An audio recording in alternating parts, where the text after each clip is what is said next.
In today's video, I'm going to teach you how to transfer files to OneDrive quickly and efficiently. Whether you're organizing your files or sharing them with others, OneDrive is a great tool for cloud storage and file synchronization.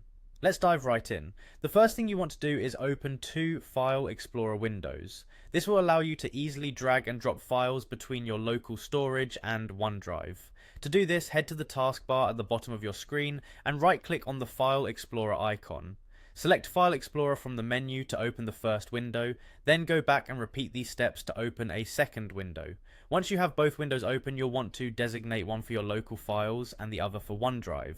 In the first File Explorer window, navigate to the location on your local disk where the files or folders you want to transfer are stored. This could be anywhere on your computer, such as documents, downloads, or any custom folder you might have.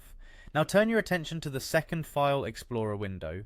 Here, you need to select the OneDrive option. Look for it on the left-hand side of the window. It's typically under Quick Access or This PC. Once you find it, right-click on OneDrive. A context menu will appear offering several options. Click on Open in New Window. This will split your screen between your local files and your OneDrive, making the transfer process a breeze.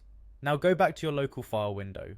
Find the specific file or folder that you want to transfer. If it's a file, click once to select it. For folders, do the same.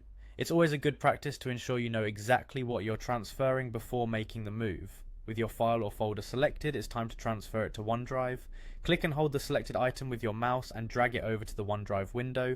You'll notice a visual cue, such as an icon or an outline, indicating that you're holding the file with your cursor. Carefully drag it to the desired location within your OneDrive directory structure. Once you're ready, simply let go of the mouse button to drop the file or folder in place. You've now successfully transferred your file to OneDrive. You'll see a quick animation or loading icon which indicates that the file is being copied. Depending on the size of the file and your internet speed, this might take a few moments. And there you have it. With these simple steps, you can easily transfer files to OneDrive, ensuring they're backed up and accessible anytime, anywhere. Thank you for tuning into this tutorial. Happy organizing.